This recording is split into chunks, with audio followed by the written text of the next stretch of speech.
Hello, Jeff Bridgman here of Jeff R. Bridgman American Antiques in York County, Pennsylvania. I'm coming to you tonight to talk to you about something a little bit different than I have in my other videos. I want to give you a little tour of our conservation area and workshop and photo studio to show you where we are when we're not writing descriptions or doing research and writing emails, answering phone calls, etc. This is where we are when I'm not chasing my 4 little kids around. Well, 2 of them aren't quite that little anymore and don't need as much chasing perhaps, but you get the picture. This is where we do all of our conservation of early textiles and framing of flags and complicated metal and woodworking and restoration of all kinds. We have a major exhibition opening up at the Museum of the American Revolution in Philadelphia in just 2 weeks, actually less. We set up next week on June 2nd and 3rd, and the exhibit opens up on the 12th and runs through September, runs 3 months. So we have been hard at work for months and months in preparation. And I can't tell you how excited I am. And I'm finally done. So this is why you see me here in my hoodie and my favorite hat, because I've been cleaning for 2 days, and finally this place is nice enough to be able to take somebody into and at least show you around a little bit.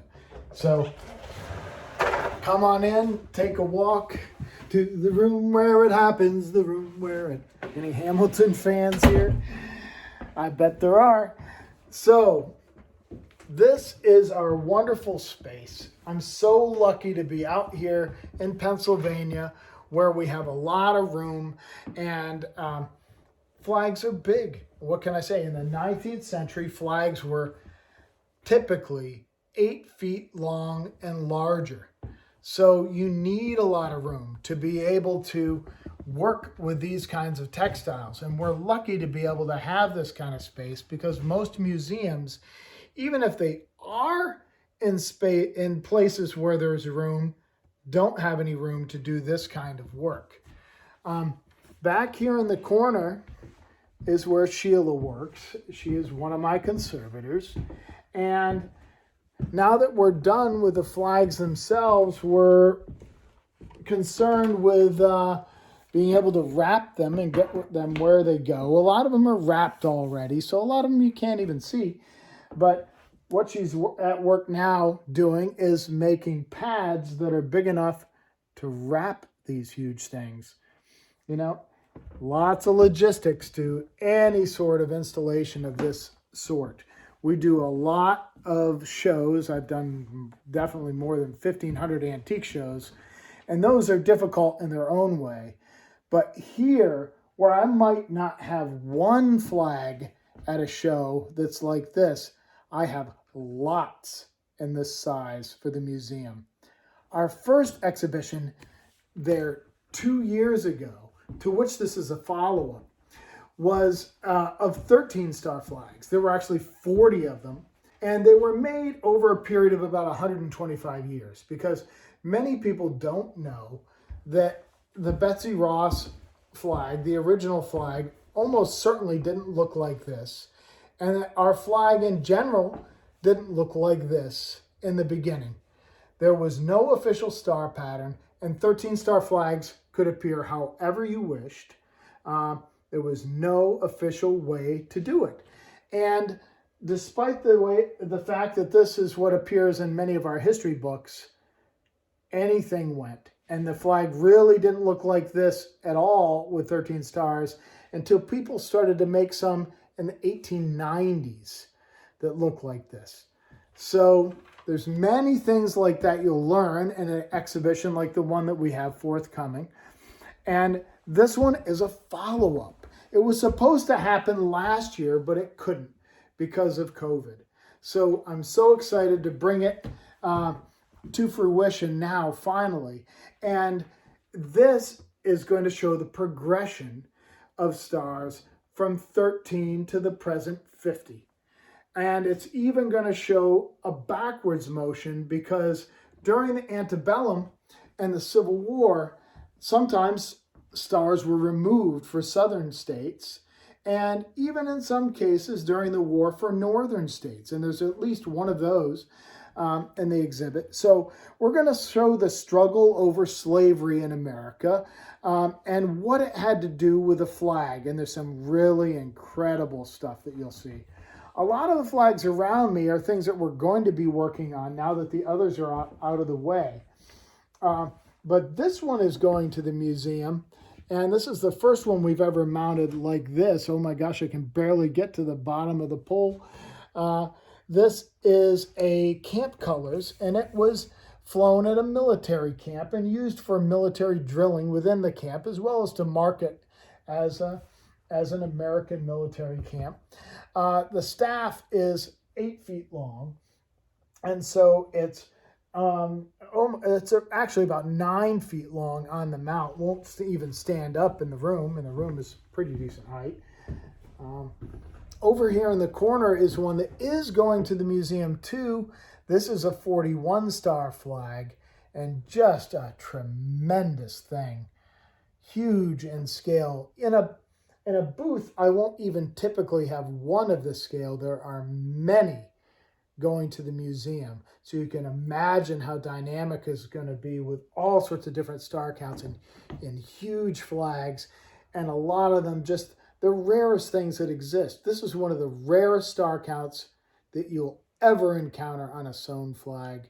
Only the second one that I've ever had, and I'm just thrilled to have it. Here's another on the table that's going with us. With 44 stars spelling out the letters US. And over in the corner behind me is our 29 star example.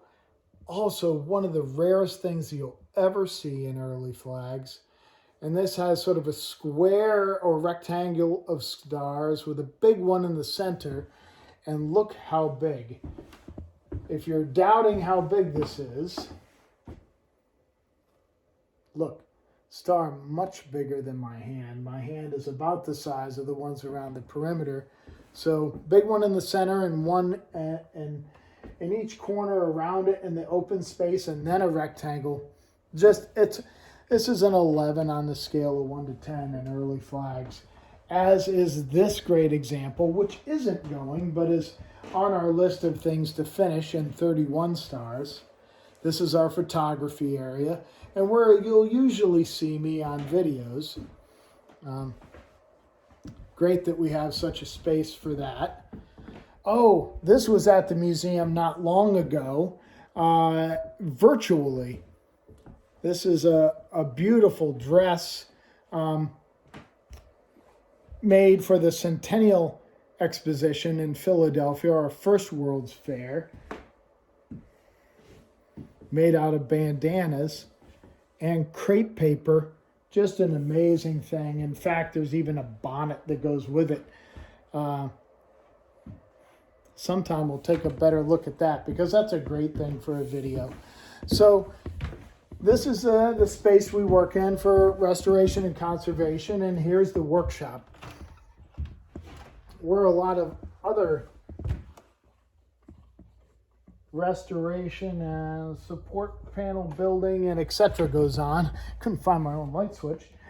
Here's a flag that is going to the museum, and I pulled it out of a box today knowing that it was finished, but lo and behold, it had a piece of veneer missing from the wonderful 1830s frame. Look at the frame on this flag. Anybody that knows frames of this period, it's Empire period, 1830s, 40s, 50s, probably 1830s for this one, but look at the great flat part around the perimeter, mahogany veneered, and this mahogany veneered also in a big double bevel. This is a random star pattern, one of the rarer patterns you'll see, and this is our 35 star example for the show. These are some of our moldings. We stock a tremendous amount of of new moldings, and that's part of them.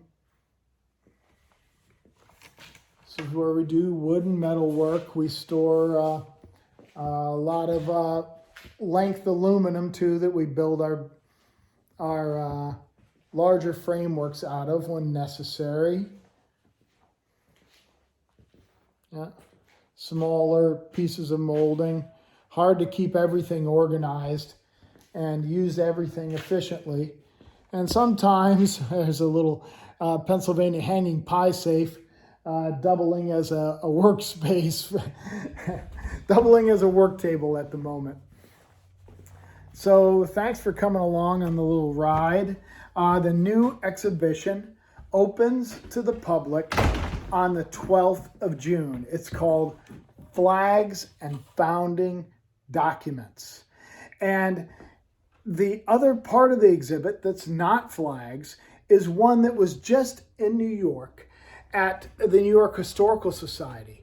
And it includes an original U.S. Constitution, a very rare printing, and 16 state constitutions, plus one for the Choctaw Nation from the 1830s.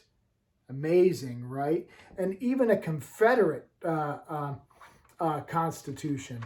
So there's a lot to show the struggles that America was going through for liberty, like it did during the Revolution, but in a different form.